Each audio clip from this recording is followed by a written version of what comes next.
Halo anak-anak, jumpa lagi dalam pembelajaran agama Katolik dan Budi Pekerti. Hari ini kita akan belajar materi pelajaran 9 tentang Nabi Yesaya. Apa tujuan pembelajaran kita hari ini? Yang pertama, tentu saja pembelajaran hari ini kita diharapkan memahami kisah tentang Nabi Yesaya. Yang kedua, kita berani mau mengakui kesalahan. Dan yang ketiga, meminta maaf atas kesalahan yang telah kita perbuat. Kita akan bersama-sama mempelajari siapakah Nabi Yesaya.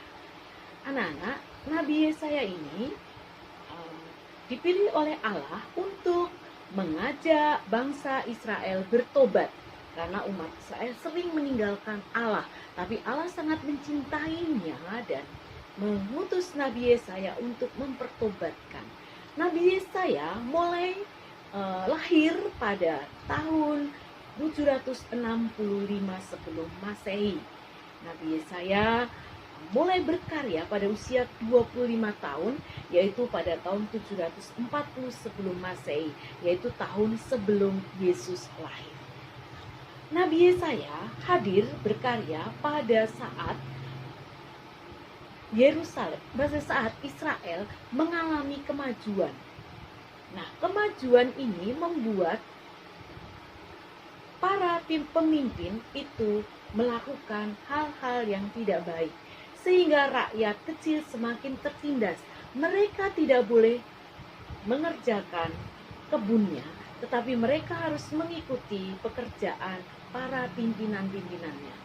Namun demikian, mereka harus menyerahkan hasil kebunnya yang hanya sedikit, sehingga rakyat Israel benar-benar sangat menderita. Kita lihat bagaimana keadaannya pada zaman Nabi Yesaya. Terjadi kemerosotan moral. Para bangsawan, para petinggi, mereka semakin kaya, sedangkan rakyat semakin menderita. Terjadi ketidakadilan di berbagai bidang kehidupan, dan rakyat kecil menjadi tumbal kekuasaan orang-orang yang tidak bertanggung jawab. Kita akan melihat bagaimana kisah panggilan Nabi Yesaya. Pada suatu hari, Nabi Yesaya pergi ke bait Allah untuk berdoa. Bait Allah tempatnya untuk berdoa dan tidak pernah sepi. Ketika Nabi Yesaya berdoa di bait Allah, dia mengalami penglihatan. Dia melihat Allah duduk di atas tahtanya, dikelilingi oleh banyak malaikat. Malaikat itu berseru, "Kudus, kuduslah Tuhan Allah segala kuasa." Mendengar malaikat itu berkata seperti itu, maka Yesaya berkata, "Celakalah aku orang berdosa ini, karena mata saya telah melihat Allah pencipta." Maka malaikat itu mengambil bara api yang ada di mezbah di bait Allah, lalu menempelkannya di bibir Yesaya. Malaikat itu berkata kepada Yesaya, "Engkau sudah dibersihkan dengan api."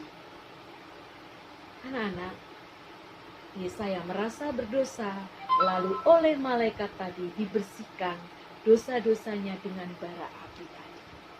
Maka Yesaya mendengar suara Tuhan yang berkata, "Siapakah yang aku utus dan siapakah yang mau pergi untuk aku?" Maka Yesaya dengan lantang menjawab, "Inilah saya, utuslah saya." Anak-anak, lalu Allah berfirman kepada Yesaya, "Pergilah dan wartakanlah sabdaku kepada orang-orang Israel." Nah, Yesaya menjadi nabi Tuhan untuk menunjukkan jalan bagi bangsanya setelah Yesaya mengalami penampakan penglihatan. Pada suatu hari, Yesaya pergi ke Yerusalem dengan pakaian yang kusut dan membawa alat musik kecapi. Ia memainkan alat musik kecapi dengan menyanyikan sebuah lagu tentang kekasihku. Anak-anak, penonton, umat datang melihat, menyaksikan Yesaya bermain alat musik kecapi dan bernyanyi tentang lagu kekasih. Lalu Yesaya bertanya kepada mereka, "Kekasihku akan berbuat apa dengan kebun anggur itu?" Lalu umat Israel menjawab, "Ia akan membongkar pagarnya dan membiarkan kebun itu dirusakkan binatang luar. Dirusakkan binatang liar. Untuk apa mereka memelihara kebun itu lagi?" Anak-anak, Yesaya mengatakan, "Dengarkanlah baik-baik. Kekasihku itu adalah Allah. Dan kebun anggurnya adalah Yerusalem dan bangsa Israel. Ia telah mengurus dan memelihara kalian dengan penuh kasih sayang. Ia telah membebaskan nenek moyangmu dari perbudakan di Mesir. Ia mengharapkan agar kalian hidup bersama sebagai saudara. Tetapi justru kalian saling menggigit, saling membenci, menipu. Yang kaya berkuasa menindas rakyat kecil, bahkan membunuh. Ia mengharapkan kalian berbakti kepada Dia saja. Dia dan mencari perlindungan. Kalian malah mencari perlindungan kepada dewa-dewa. Kalian meninggalkan Dia dan kalian mencari perlindungan pada dewa-dewa bangsa lain. Celakalah kalian, akan tiba waktunya Allah mencambuk kita. Yesaya meneruskan perkataannya, bangsa lain akan menyerang tanah Israel, mengepung Yerusalem dan bait Allah. Mereka menang dan menghancurkan tembok Yerusalem dan bait Allah, sehingga akan rata dengan tanah, dan bangsa-bangsa kita dibuang ke negeri orang. Yesaya menyampaikan hal itu kepada bangsa Israel. Yesaya menjadi nabi Tuhan. Ada kalanya mengancam bangsanya sendiri dan membuatkan malapetaka untuk menyadarkan bangsa Israel. Ada kalanya Allah menyuruh Yesaya membawa kabar baik dan harapan kepada bangsa Israel. Nabi Yesaya menggambarkan cinta Allah tanpa balas pada umat manusia. Terdapat dalam Yesaya bab 49 ayat 15. Dapatkah seorang perempuan melupakan bayinya sehingga ia tidak menyayangi anak dari kandungannya? Sekalipun ia melupakannya, aku tidak akan melupakan engkau.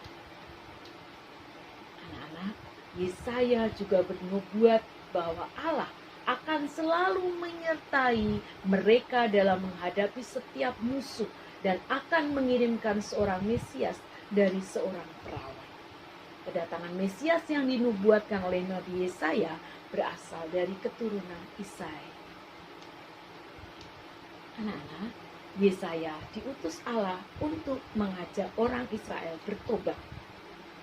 Allah akan mengampuni orang Israel jika mereka bertobat. Hari ini kita diingatkan, Allah itu Maha Baik dan Maha Pengampun. Marilah kita mengikuti teladan Nabi Yesaya dengan ikut mewartakan kebenaran dan mau mempertobatkan diri sehingga kita menjadi anak-anak Allah yang taat dan setia kepada Allah. Demikian anak-anak pembelajaran hari ini. Semoga bermanfaat bagi kalian. Terima kasih. Sampai ketemu pada pembelajaran yang berikutnya. Dadah.